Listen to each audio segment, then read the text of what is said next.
말씀은 사무엘상 7장 3절에서 11절 말씀입니다. 사무엘상 7장 3절에서 11절 말씀입니다. 사무엘이 이스라엘 온 족속에게 말하여 이르되 만일 너희가 전심으로 여호와께 돌아오려거든 이방 신들과 아스타롯을 너희 중에서 제거하고 너의 마음을 여호와께로 향하여 그만을 섬기라. 그리하면 너희를 블레셋 사람의 손에서 건져내시리라. 이에 이스라엘 자손이 바알들과 아스타롯을 제거하고 여호와만 섬기니라. 사무엘이 이르되 온 이스라엘은 미스바로 모이라. 내가 너희를 위하여 여호와께 기도하리라 하매 그들이 미스바에 모여 물을 길어 여호와 앞에 붓고 그날 종일 금식하고 거기에서 이르되 우리가 여호와께 범죄하였나이다 하니라. 사무엘이 미스바에서 이스라엘 자손을 다스리니라. 이스라엘 자손이 미스바에 모였다 함을 블레셋 사람들이 듣고 그들의 방백들이 이스라엘을 치러 올라온지라. 이스라엘 자손들이 듣고 블레셋 사람들을 두려워하여 이스라엘 자손이 사무엘에게 이르되 당신은 우리를 위하여 우리 하나님 여호와께 쉬지 말고 부르짖어 우리를 블레셋 사람들의 손에서 구원하시게 하소서 하니 사무엘이 젖 먹는 어린 양 하나를 가져다가 온전한 번제를 여호와께 드리고 이스라엘을 위하여 여호와께 부르짖음에 여호와께서 응답하셨더라. 사무엘이 번제를 드릴 때에 블레셋 사람이 이스라엘과 싸우려고 가까이 오매 그날에 여호와께서 블레셋 사람에게 큰 우레를 발하여 그들을 어지럽게 하시니 그들이 이스라엘 앞에 패한지라. 이스라엘 사람들이 미스바에서 나가서 블레셋 사람들을 추격하여 백발 아래에 이르기까지 쳤더라. 아멘. 아멘. 네, 우리 인사 서로 옆에 사람하고 나누겠습니다. 그대 때문에 이렇게 따뜻합니다. 그대 때문에 이렇게 따뜻합니다. 그 말이 맞습니까? 우리가 서로의 사랑 때문에 참 추운 겨울을 잘 보내고 있는 것 같습니다. 그러나 무엇보다도 난로를 새로 놔서 오늘 공기가 따뜻합니다. 여러분의 뜨거운 사랑도 있지만요. 한번 해볼까요? 기도가 쉬면 인생은 쉼이 없다. 참 우리가 바쁜 일상을 오늘도 보내고 있는 우리들이지만은 참 우리가 기도를 쉬면은 우리의 인생이 쉼이 없다라고 하는 사실은 분명한 것 같습니다. 한 인디안의 이야기죠. 유적 발굴 탐험가들이 인디안들을 고용해서요 유적지로 가고 있는데 그들이 이제 한 주간을 빨리 달리다가 어느 순간에 멈추더니 꼼짝하지 않고 가지를 않는 겁니다. 그래서 왜 그러냐고, 급료를 우리가 더 주겠다고, 또 윽박 지르기도 하고요, 또 총으로 위협까지 했지만은 그들이 움직일 생각을 하지 않습니다. 그래서 왜 그러냐고 물어봤더니 인디안들이 이렇게 대답합니다. 너무 빨리 걸었습니다. 그렇기 때문에 우리의 영혼이 우리를 따라올 때까지 우리는 기다려야 합니다 하면서 자신의 영혼이 자신들을 따라잡을 때까지 우리는 기다려야 합니다. 그러더니 이제 얼마 후에 다시 인디안들이 출발했다고 하는 얘기가 있습니다. 참 여러분, 하나님이 천지를 창조하시면서 우리 인간에게는 바로 생기를 극후에 불어넣으셨죠. 그래서 사람이 생명이 됐습니다. 우리 인간이 다른 동물들하고 다른 짐승들하고 다른 차이는 무엇인가? 그것은 우리 인간은 영혼의 호흡을 할 수 있는 그런 존재로 하나님이 우리 인간을 만드셨다는 것입니다. 그런데 우리 인간이 호흡을 하지 않고 살면은 금방 죽는 것처럼 우리 인간이 가지고 있는 이 영혼의 호흡을 멈추는 순간 우리는 그야말로 우리의 생명을 잃을 수밖에 없는 거죠. 여러분, 오늘 이 자리에 있는 저와 여러분들이 영혼의 호흡을 멈추지 않는 저와 여러분들 되시기를 주님으로 축원드리겠습니다. 자, 이제 우리가 이렇게 영혼의 호흡을 하는 이런 2018년도 정말 우리가 함께 온 마음을 다해서 기도를 하는 이런 한 해로 기도 총동원 주일, 기도 총동원 뭡니까? 기도 대행진을 우리가 진행하는데 여러분 함께 힘을 합쳐서 여기에 동참하셔서 여러분의 영혼이 다시 소생하고 또 우리의 심령이 다시 회복되고 또 교회가 살고 민족이 살고 가정이 살아나는 역사를 이 한 해도 여러분 모두 다 한 사람도 빼놓지 않고 경험할 수 있기를 주의 이름으로 축원드리겠습니다. 자, 오늘 우리가 이제 기도를 쉰다라고 하는 것은 어떤 일이 벌어지는가? 기도를 쉬면은 참으로 잃어버리는 것이 너무 많다는 사실을 우리가 성경을 보면서 깨달을 수 있는 것입니다.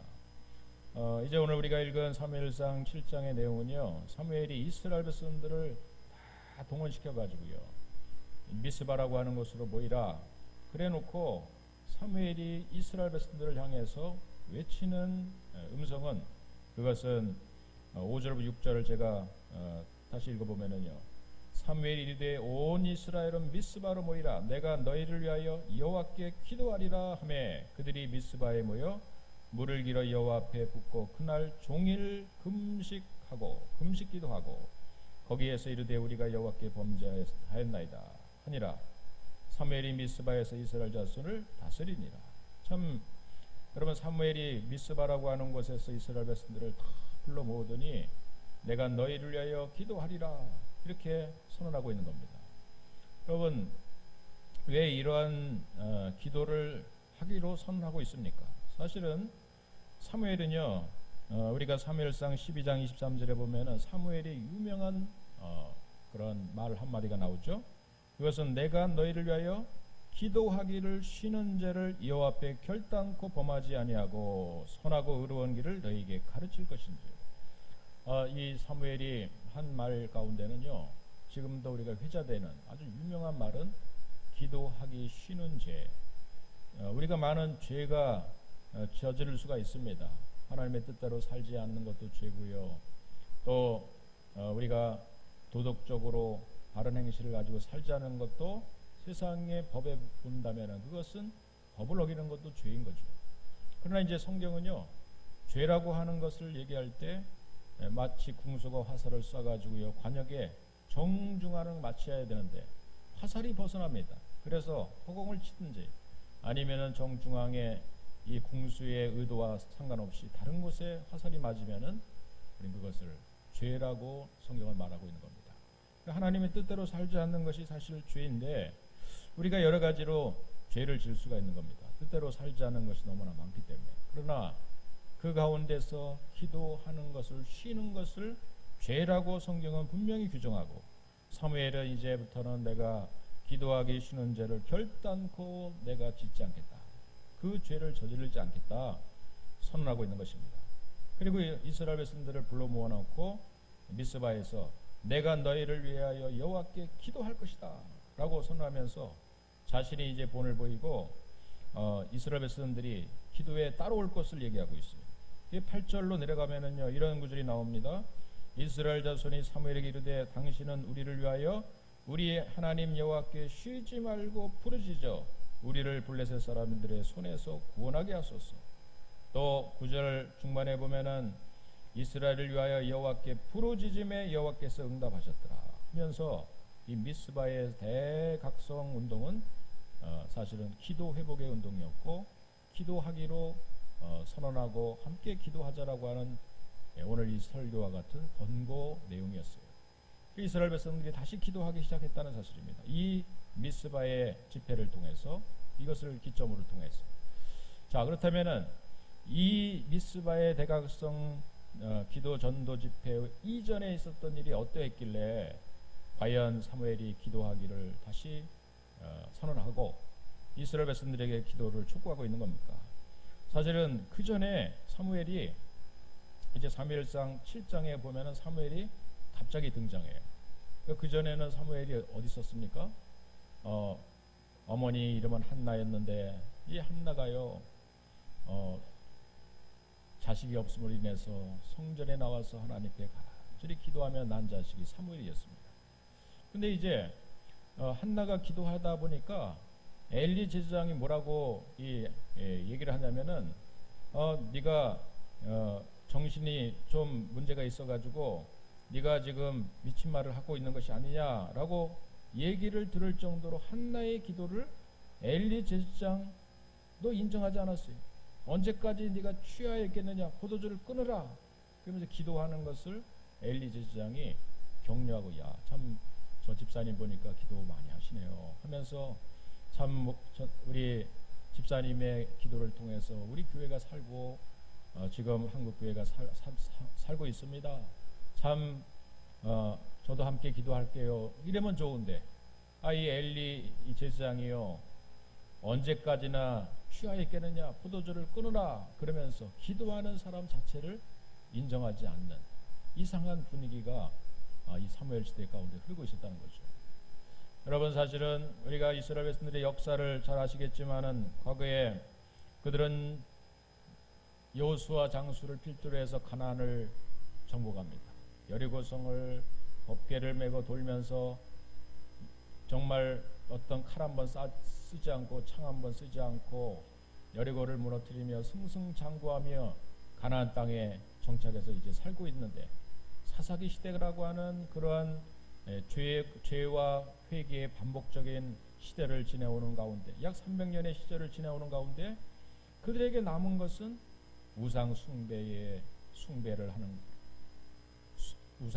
하는 습관에 젖어 있고 또 종교적인 의례와 형식만 남은 이러한 법궤가 있긴 하지만은 형식만 남은 제사만 남아 있고 그러니까 그 가운데는 한마디로 말하면은 기도가 빠진 그러한 예배 활동을 하다 보니까 그들에게는 기도의 능력, 기도의 권세, 기도를 통해 이루실 하나님의 놀라운 역사를 잃어버리고 종교적인 껍데기만 남은 그러한 시대를 지내오게 됐다는 거예요. 그 가운데 엘리 제사장이 제사장으로서 있다 보는데 사명을 감당하고 있는데 집사님의 쉽게 말하면 기도조차도 인정하지 않는 그러한 기도가 사람들에 의해서 안 하면은 죄인 것을 깨닫지 못하는 그런 이제 시대가 돼버린 겁니다. 그러니까 한나의 기도조차도 인정하지 않았어요. 여러분 그 이후에 사무엘상의 말씀을 우리가 계속해서 보고 있지만은 여러분 어떤 일들이 벌어집니까?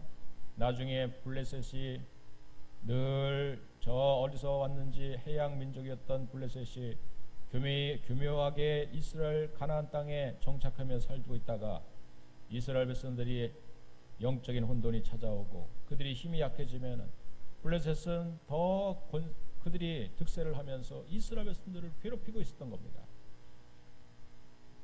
이 블레셋이 드디어 이스라엘 백성들을 전쟁을 일으켜서 그들 가운데 대적해 올 때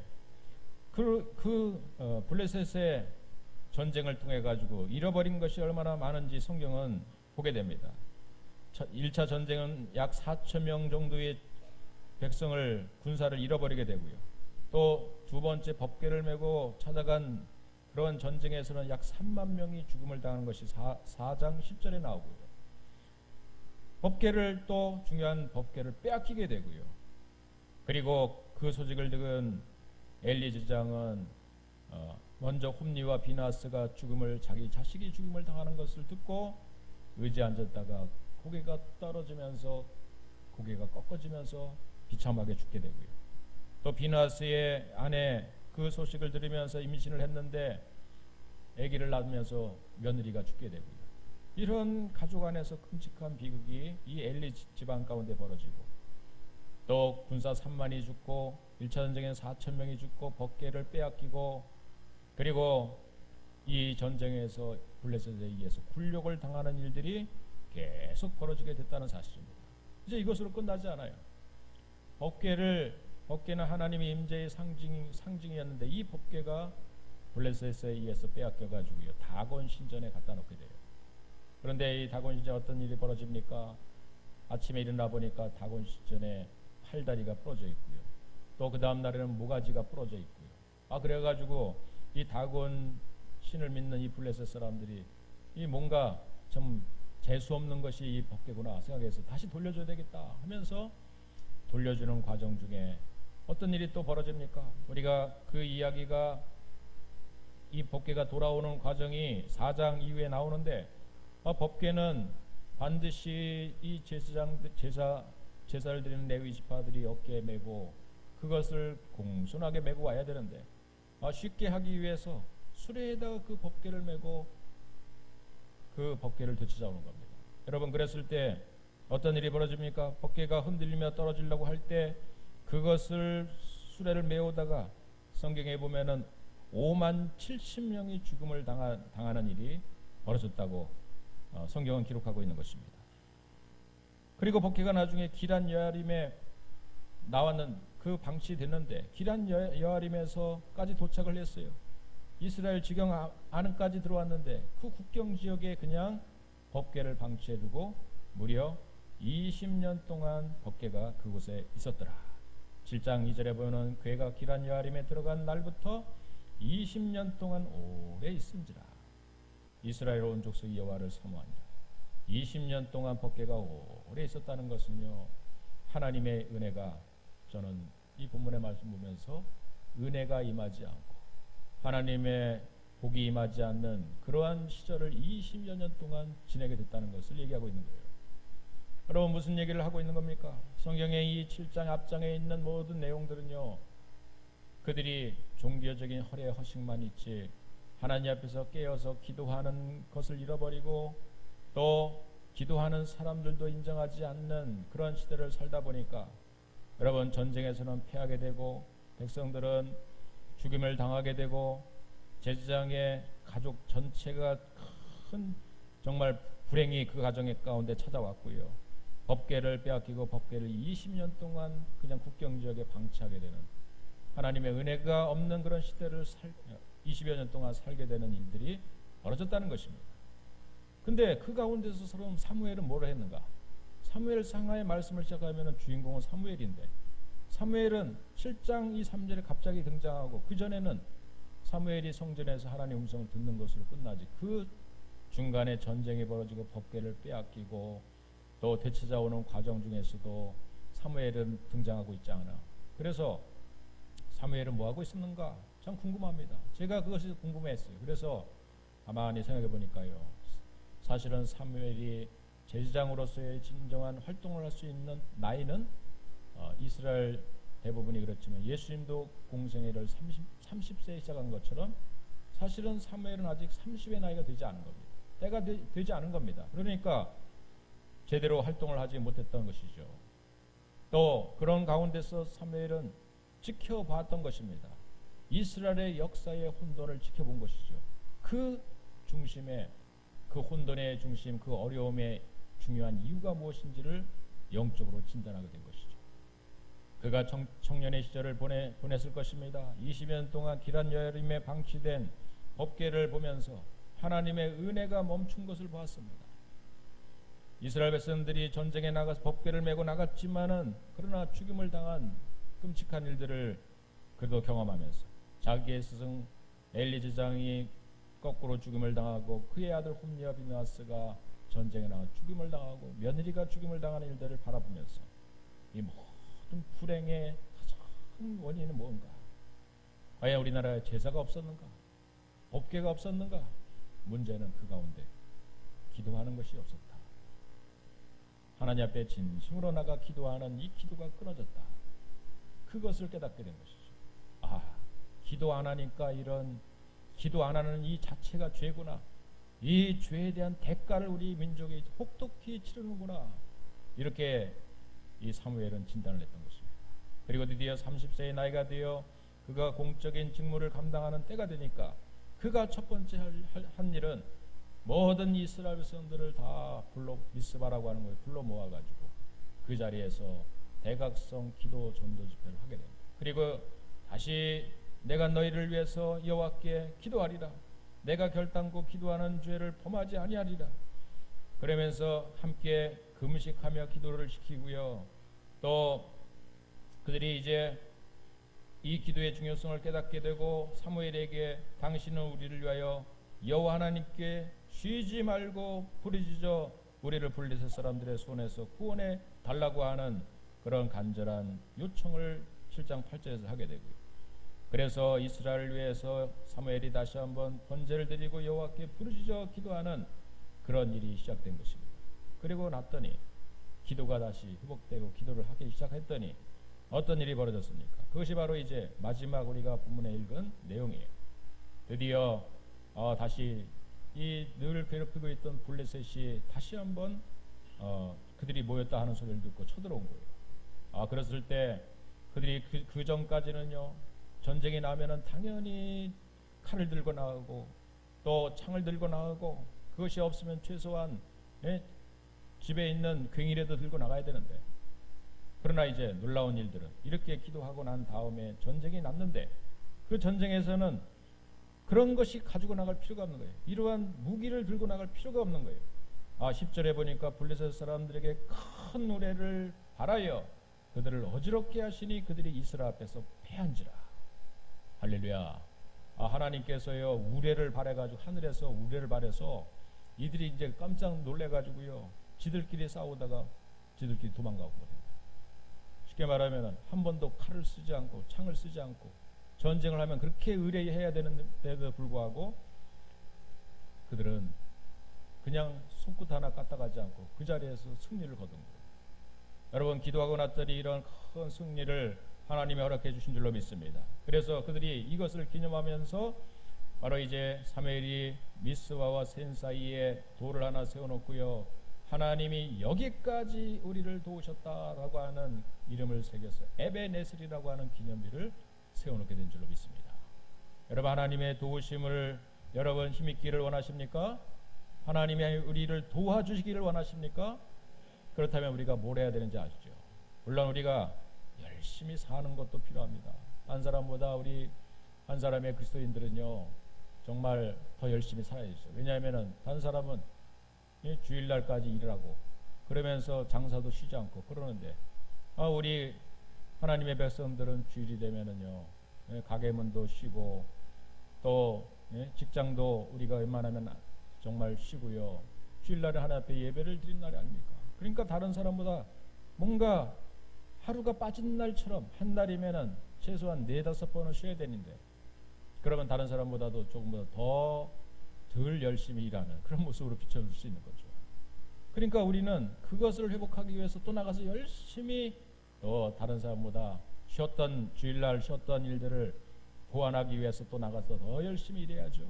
더 아침에 일찍 일어나고 밤늦게 눕는 수고를 하면서 우리는 열심히 살아야 됩니다. 여러분, 그렇다고 해서 다른 사람보다 더 그렇다면은 부자도 됐는가? 또 그것도 아닌 것 같아요. 그죠? 여러분, 우리가 그렇다면은 우리가 하나님 앞에 믿음으로 살아가는 신자의 진정한 삶이 무엇인가?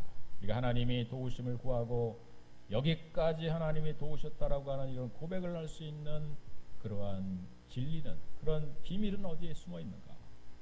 오늘 이 미스바에서 모여서 그들이 그동안 기도하지 않은 것을 죄로 여기고 그것을 죄로 인정하고 내가 다시는 기도하지 않는 죄를 범하지 않겠다, 내가 먼저 그렇게 하겠다, 너희들도 금식하며 함께 기도하며 우리가 다시 기도를 회복하자 하면서 그들이 선언했을 때, 기도가 다시 시작됐을 때 이스라엘 백성들에게 이러한 승리를 다시 하나님께서 허락해 주신 줄로 믿습니다.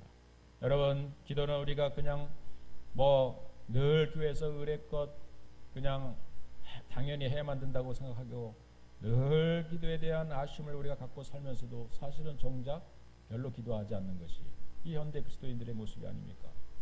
그러다 보니까 여러분, 우리가 기도를 쉬다 보니까 얼마나 많은, 정말 이 세상 가운데 이 블레셋의 모습은요, 이 사무엘 상하에 등장하는 블레셋은 항상 이 악한 마귀 사단의 그 모습을 보고 있어요. 일단은 이스라엘 백성들이 정착해서 사는 가나안 땅, 그 땅에 원래 살고 있었던 그런 존재가 아니었어요. 그 블레셋 종족은 저 지중해 건너편 어디서 왔는지 모르겠는데 그들이 교묘히 찾아와서 하나님이 약속한 땅 곧 구덩이에 틈바구니에 교묘히 찾아와 있다가 그곳에 있다가 이스라엘 백성들이 힘을 잃어버리면은 그들이 세력을 넓혀가지고요, 이스라엘 백성들을 괴롭히고 있는, 그래서 그들을 노예로 삼고 그들이 열심히 일한 수고의 대가를 빼앗아가는 그런 존재가 블레셋이었던 거예요. 그러니까 이것은 영적 전쟁을 사실은 치르고 있는 거나 마찬가지입니다. 그들이 힘을 잃어버리면은 블레셋은 더 강성해집니다. 우리가 알다시피 나중에 이 블레셋이 기도를 하는 가운데 블레셋은 점점 힘을 잃어버리지만 이스라엘 백성들이 이제 사무엘이 이 기도를 선언한 이후에 그들이 영적으로 회복 운동이 일어나요. 그러나 이제 7장과 8장 사이에는 또 시간의 간격이 굉장히 많습니다. 그래서 8장을 넘어가면은 바로 사무엘이 늙음에 그의 아들들을 이스라엘 사사로 삼으니 장자 이름은 요엘이요 차자 이름은 아비야라. 그들이 부엘세바에서 사사가 되니라. 사무엘이 늙었다라고 하는 이 표현을 여기서 하고 있는 것은 사무엘이 그동안 기도를 쉬지 않고 계속했지만은 기도를 함께 도와줄 수 있는 동역자들, 그의 아들들이 아마도 이 세워진 요엘과 아비야가 그러한 동역자가 되어야 되고 또 기도의 줄기를 이어가야 될 그러한 자식들임에도 불구하고 8장 3절에 보면 그의 아들들이 자기 아버지의 행위를 따르지 아니하고 이익을 따라 뇌물을 받고 판결을 굽게 하는, 쉽게 말하면 기도의 아들들이 되지 못했습니다. 그러니까 또 기도가 어느 순간에 식어졌어요. 사무엘을 통해서 하나님이 그 이후에 사울 왕을 세웠기 때문에 사울 왕을 통해서 사울은 한 나라의 지도자로서 무엇보다도 기도의 선봉이 돼서 이스라엘 백성들을 영적으로 이끌어야만 되는 그러한 사명을 사울이 갖고 있어야만 됨에도 불구하고 사울이 왕이 되긴 했지만은 또 기도하는 왕이 아니었어요. 기도하는 것을 쉬는 또 왕이 되어버리고 맙니다. 그러다 보니까 또 하나님 앞에 순종하지 못하고 나가다 보니까 또 이스라엘 백성들이 위기가 찾아오는데 그 위기의 가장 상징적인 그러한 모습은 바로 누구예요? 누가 등장하게 되냐면은 바로 골리앗이라고 하는 존재였어요. 그동안 블레셋이 성경에 등장하고 있지 않아요. 블레셋의 권세가 또 역사하는 것을 성경은 말하고 있지 않는데 어느 순간에 블레셋이 다시 이스라엘 백성들을 침범하는데 그들 앞에서 무시무시한 약 2m 80이 넘는 이러한 1m 80이 아닙니다. 2m 80에 가까운 그런 괴물이 딱 등장해가지고 이스라엘 백성들 앞에 나타납니다. 여러분, 괴물을 만들어낸 거예요. 그동안 이스라엘 백성들이 쉬다 보니까 이 악한 마귀사들의 권세는 더 득세해가지고요 어느 순간에 더 큰 권세로 나타났는데 그 상징적인 존재가 바로 골리앗이었다는 사실입니다.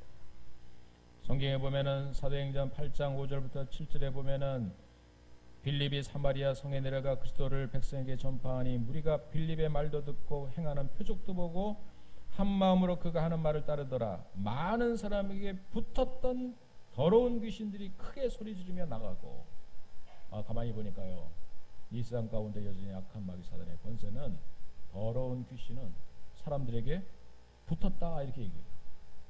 여러분, 우리가 인생을 살아가면서 참 귀신 얘기하고 뭐 마귀 얘기하고 교회 오면은 늘 모든 죄를 다 그냥 이놈한테 뒤집어 씌우니까 이 마귀사들의 존재를 우리가 어느 순간에 보면은 내가 감당하고 내가 책임져야 될 일을 마귀한테 다 뒤집어 씌우는 것 같은 생각이 들어요. 그러나 이제 성경에는 분명히 더 많은 사람에게 붙었던 귀신이라고 얘기하고 있는 걸 보니까 이 사람들 속에서 이 악한 영은 정말로 사람들에게 붙어 있는 겁니다. 이 세상 가운데 미혹하는 존재로, 사람들 속에 역사하는 존재로, 뭔가 지금 이 사무엘상에 등장하는 사무엘과 같은 이 블레셋과 같은 그런 존재로 나타나서 그 순간에 어느 순간에 이스라엘 백성들이 힘이 약해지면은 더 마치 저 거라사의 광인처럼 군대 귀신이 붙어가지고요 들뛰면서 그렇게 악해지는 것처럼 이 사람의 많은 사람에게 붙었던 귀신이 있다고 얘기를 하고 있어요.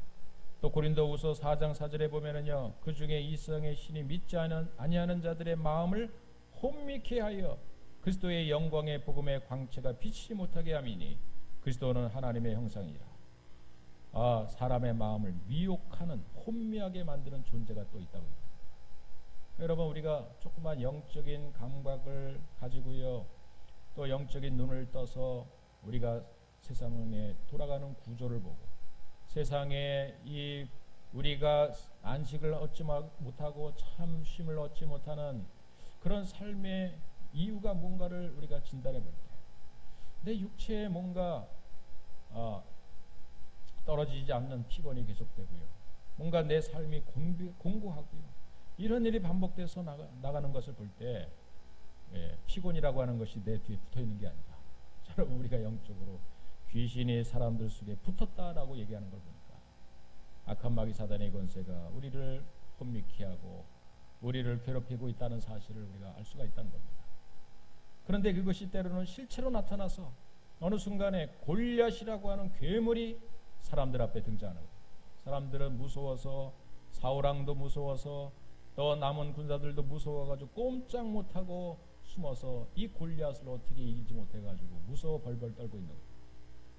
여러분, 우리는 이 교회는요, 사실은 세상의 빛과 소금의 역할을 감당하고 세상을 흔드는 존재로서 세상의 중심에 서 있는 존재가 교회인데, 교회가 힘이 약해지고 교회가 영적으로 흔들어지면요, 세상이 교회를 흔드는 일이 벌어지는 겁니다.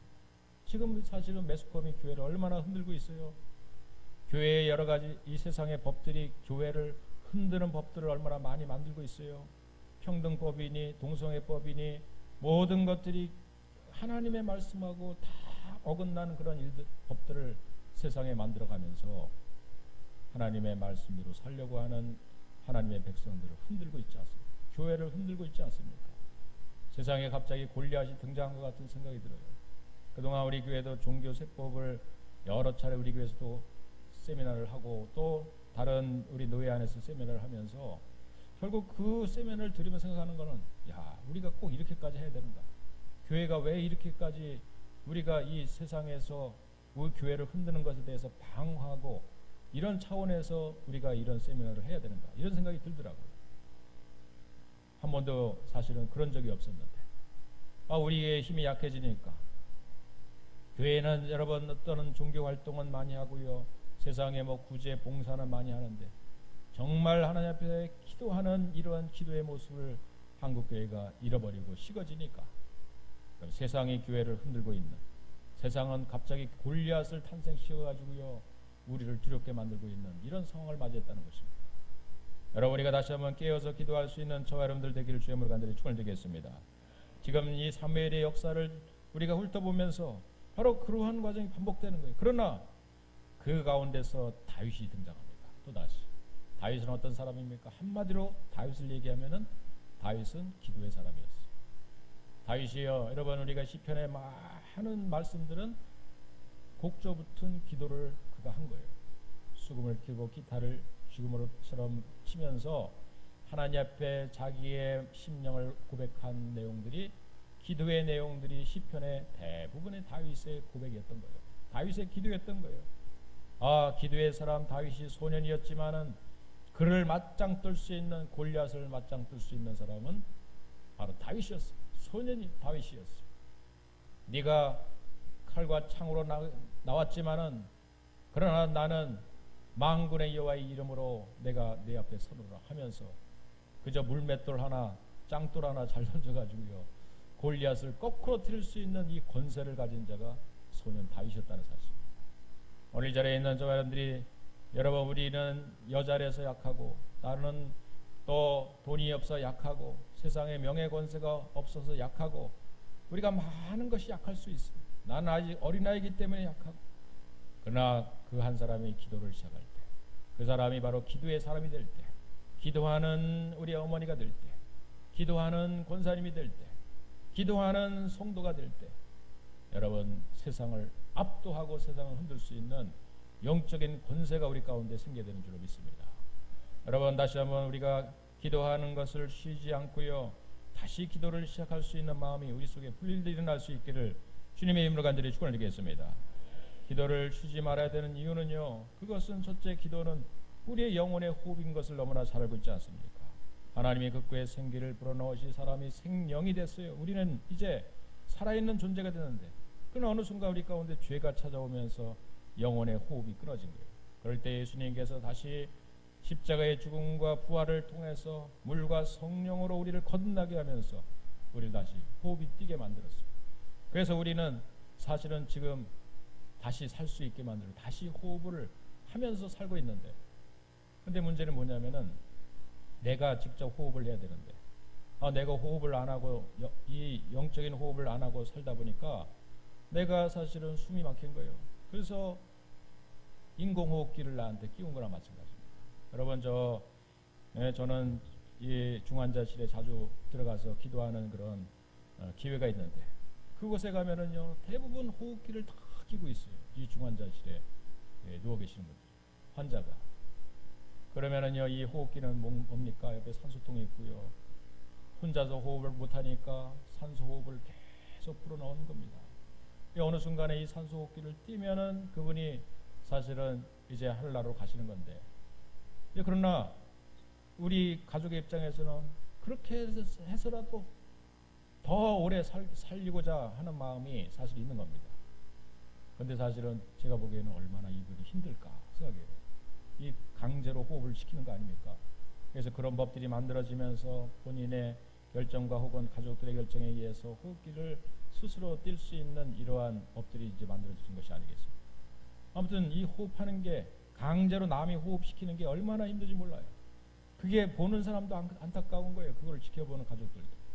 근데 여러분 그런 일들이 이 교회 안에서도 좀 벌어지고 있는 것이 아닙니까? 내가 사실은 영적인 호흡을 직접 해야 되는 하나님의 자녀이고 우리 예수 그리스도의 보혈의 피로 거듭난 사람임에도 불구하고 내가 호흡하고 있지 않아요. 누가 대신 호흡해 주냐면은 중보기도 팀에도 대신 해주고 있습니다. 화요일날 보면 우리 권사님들이 어쩌다가 제가 그 중보 기도하는 그런 내용이나 기도하는 소리를 듣습니다. 보면은 우리 여러분들을 사업을 잘 해달라고 간절히 기도하죠. 또 우리 교회 안에서 여러 가지 병자들이 있는데 그 병을 하나님이 급속한 회복으로 치유해달라고 간절히 기도하고 있죠. 한 사람 한 사람 이름 불러가면서 여러분 사업 잘 되게 해달라고 간절히 기도하고 있습니다. 또 아프지 말라고 간절히 기도하고 있습니다. 그러다 보니까 여러분 그런 중보기도 팀의 기도를 힘입어서 여러분이 오늘도 잘 되고 있는 줄로 믿습니다. 근데 아멘 할 일이 아니에요, 여러분. 호흡을 여러분이 해야 되는데 난 사람이 해주고 있는 겁니다. 인공호흡기를 끼고 있는 거예요. 그래서 간절히 가서 기도해야 되죠. 어떤 집사님이 호흡기를 끼고 있는 분한테 가서 기도하면서 하나님 제발 이분을 낫게 해주십시오 하는데 식물인간 된 이분이 식물인간의 생각이 안 나는 거예요. 그래서 야채인간 된 이분을 살려주십시오. 여러분이 호흡을 직접 하시겠습니까? 남에 의해서 호흡을 받겠습니까? 그런 식물인간이 되겠습니까? 여러분이 직접 호흡하는 분이 되겠습니까?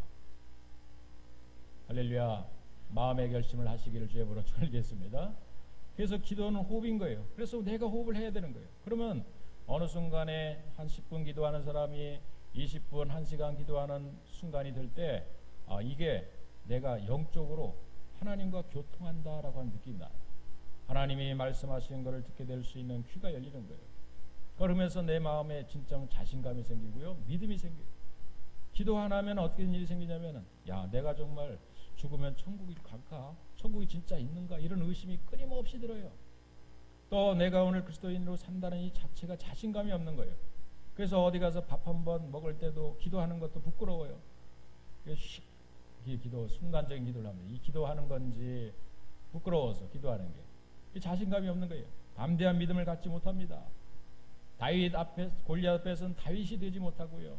그냥 무서워서 덜덜 떨고 있는 사울 왕과 나머지 기도 안 하는 사람들이 될 수밖에 없는 겁니다. 기도의 호흡이 다시 시작되면은요, 또 하나님께서 우리 가운데 열쇠를 주시는데 그 열쇠는 일명 인생의 마스터 키를 하나님이 주시는 거예요. 마태복음 7장 7절에 보면은 구하라 그리하면 너에게 뭐 할 것이요? 주실 것이요. 찾으라 그리하면 너에게 찾아낼 것이요. 문을 두드리라 그러면 너에게 열릴 것이라. 여러분 이게 마스터 키가 아닙니까? 구하면은 주시고 찾으면 찾게 할 것이고 문을 두드리면 열리는 이런 키를 여러분에게 주셨어요. 이미 그리스도인들에게는 예수 그리스도의 이름으로 구할 수 있는 특권을 하나님이 주신 거예요. 아버지께 구하는 자에게 좋은 것으로 너에게 주시지 않겠느냐 하면서 마태복음 7장 11절에는 좋은 것을 주시겠다고 이미 약속해 주신 거예요. 그런데 그 키를 갖고 있는데도 내가 축복의 문을 못 여는 겁니다. 많은 기도의 사람들이 얘기합니다. 이미 우리가 이 생을 태어나면서 우리는 행복하게 살 수 있고 권세 있게 살 수 있는 다윗의 권세, 아브라함의 축복을 받아 누릴 수 있는 그러한 보물 창고를 이미 다 우리가 갖고 이 세상을 태어난다는 거예요. 뭐 옛날에 그런 어른들이 얘기를 하죠. 자기 먹을 거는 다 가지고 태어난다고. 그래서 10명 자식 낳아도 다 지가 먹고 산다고 얘기하는 말이 있듯이 우리 한 사람 한 사람의 그리스도인들에게는 하나님이 이 땅을 권세 있게 살 수 있는 모든 복락을, 그러한 창고를 다 하나님이 각 사람에게 각 분량대로 1달란트, 5달란트, 2달란트를 이미 주신 거예요. 그럼 1달란트, 2달란트가 작은 것 같아요? 그거는 돈으로 따지면 10억입니다. 1달란트.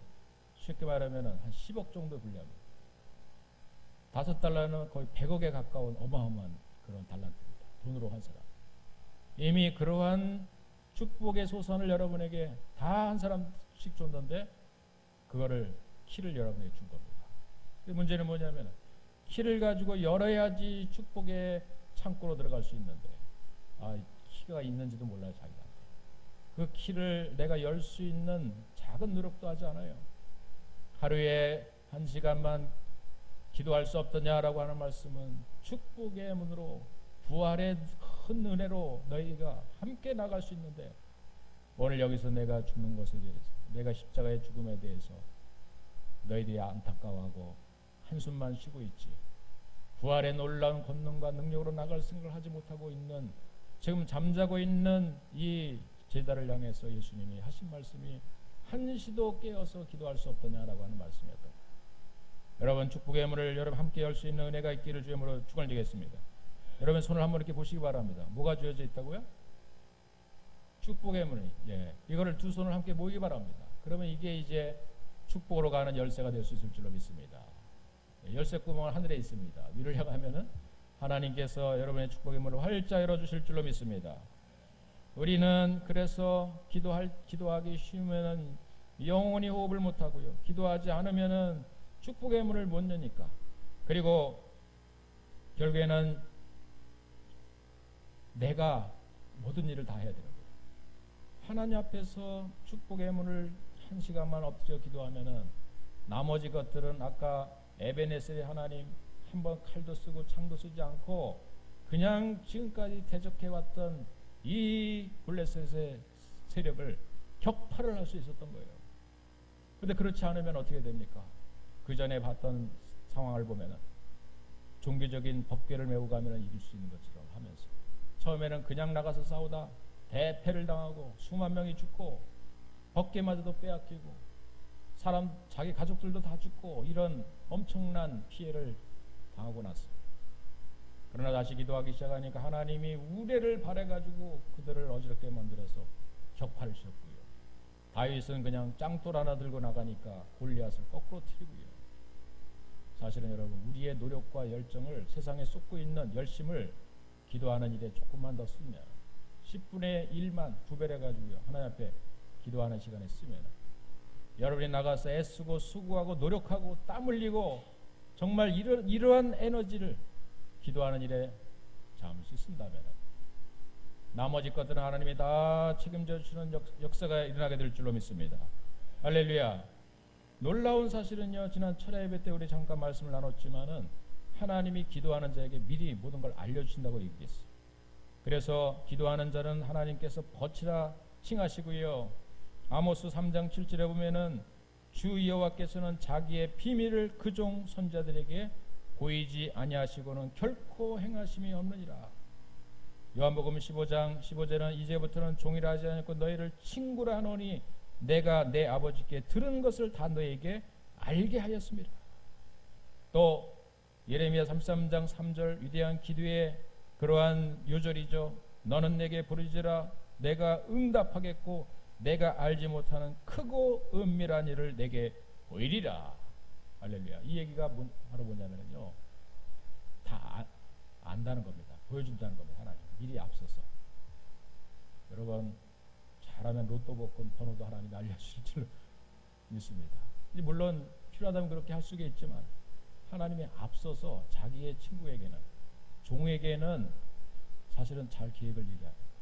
우리 집사람한테 매일 집에서 혼나는 게 딴 게 아니라 오늘 저녁에 오늘 이제 시차례가 이제 모이는데 10,000원짜리 선물을 가져와서 선물 교환을 한대요. 근데 그거를 오늘 아침에 얘기했더니 얼마나 혼났는지 모르겠어요. 어떻게 그걸 선물을 미리 준비해야지. 그걸 지금 얘기하면 어떻게 한다고. 모임, 오늘 저녁에 모인 거를 지금 얘기하면 내가 어떻게 준비하냐고. 매일 혼납니다. 미리 안 알려줬다고. 근데 이제 하나님은 미리 알려준다고 했습니다, 우리에게. 그럼 본인이 기도하면 하나님 다 알려주시는데 꼭 나한테 들으려고 하는 거예요. 기도하면 하나님이 다 알려주신다는 겁니다. 그러면 얼마나 쉬워요. 오늘 저녁에 뭐 할 일지, 무슨 모임이 있는지 다 하나님이 알려주시는데 저한테 꼭 들으려고 해가지고. 여러분, 하나님이 미리 알려준다라고 하는 거 얼마나 놀라운 비밀입니까? 기도하다 보니까 하나님이 우리의 환난을 알려주시는 거예요. 어떤 일이 닥칠지를 하나님이 미리 감지하게 하시는 거예요. 짐승들은요, 동물들은, 작은 곤충들은요, 지진이 날 줄을 미리 알잖아요. 그래서 막 보면은 막 지진이 나기 전에는 꼬리를 물면서 막 그 개미들이 도망을 치고요. 또 막 이렇게 짐승들이, 개들이 막 발광을 한다고 해요. 이 뭔가 감지력이 그에게 있는 거예요. 근데 우리 인간은 그보다 더 놀라운 영적인 감지력을 이미 우리 인간은 가지고 이 세상에 태어났어요. 하나님의 형상을 가지고 있기 때문에. 근데 우리 인간이 죄로 인해서 그걸 잃어버린 거예요. 무뎌진 거예요. 감지를 못해요, 미래의 일에 대해서. 그런데 여러분, 하나님 앞에 다시 한번 우리가 기도하기 시작하면은 하나님이, 예수님이 친히 그 벗에게는 앞으로 되어질 일을 알려주신다고 말씀해 주셨어요. 그러니까 우리가 깨닫게 되는 겁니다. 하나님이 미리 우리 앞일을 준비케 하시는 거예요. 그러니까 여러분, 사업하는 사람이 어떤 사업을 해야 되는지 깨닫게 되고요. 또 우리가 해야 될 일이, 우리 자녀들이 앞으로 무슨 직업을 가져야 되는지도 하나님이 또 알려주시는 거예요. 그러면 아이를 바른 지도를 할 수 있는 거예요. 이 놀라운 비밀을 우리 함께 깨닫기를 주님으로 간절히 축원드리겠습니다. 목사님이 기도하셔가지고 깨달은 걸 저한테 좀 얘기하셔가지고 무슨 사업 할지 알려주세요. 안 알려줍니다. 저는. 여러분이 직접 받으셔가지고 깨닫게 하시기 바랍니다. 저는 기도하던 한국교회의 어려움이 어떻게 생길지, 앞으로 10년 후가 하나님이 어떻게 참 이 한국교회가 위기에 닥칠지를 알려주셔가지고요, 개척을 하면서 10몇 년 전부터 다음 세대가 우리 어른보다 더 많은 숫자가 된다는 이런 하나님의 계시를 받고 다음 세대에 대한 관심을 더 기울이고 우리가 사역을 해왔어요. 이것도 하나님이 알려주신 거죠. 그죠? 여러분, 하나님이 알려주시는 것이 분명히 여러분에게 있을 줄로 믿습니다. 기도하는 자에게 하나님이 알려주시는 이 은혜를 힘입어서 여러분이 그냥 혼자서 애쓰고 수고하고 노력하고 쉼을 얻지 못하고 안식을 얻지 못하고 그렇게 여러분 사지 마시고 구별된 한 시간만 떼어서 기도한다면 하나님이 다 여러분이 알려주시는 대로 살다 보면은, 나가보니까 이미 대적은 물질러져 있어요. 이미 블레셋은 다 도망가 있어요. 지들끼리 다 싸우다가 도망가 버린 거예요. 내가 한 일은 아무것도 없는데 이미 에베네셀의 하나님이 여기까지 우리를 도우신 역사를 매일마다 경험하는 거예요. 오늘 하나님의 도우심을 받고 내일도 하나님의 도우심을 받으면 매일매일 우리가 승리할 수 있는 것이고요. 걱정 근심 없이 사는 것이 아니겠습니까? 여러분, 깨어서 기도할 수 있는 저와 여러분들 되기를 주님의 이름으로 간절히 축원을 합니다. 함께 기도합시다. 주여, 내가 사는 이 한 해 동안 어떻게 살아야 되는지를 주님께서 오늘 선포하시고 말씀해 주시니 감사합니다. 주여, 내 노력, 내 열심으로 그저 내가 열심히 살면 되는 줄 알고 있었지만, 그러나 우리가 기도하기 쉬는 죄를 범하면서 세상을 열심히 산다고만 다 되는 일이 아닌 것을 알게 하여 주셨사온데, 우리가 더 하나님 앞에 깨어서 한 시간 기도하는 주의 백성들이 되어서 하나님이 알려주시는 대로, 하나님이 열어주시는 대로 축복의 창고를 마음껏 열어서 2018년도 이 안에 참으로 믿음의 부자도 되게 하시고 물질의 부자도 되게 하시고 우리의 영혼과 육신이 강건함을 힘입을 수 있는 진정한 부자들이 다 될 수 있도록 축복하여 주옵소서. 예수님의 이름으로 간절히 기도 올리옵나이다. 아멘.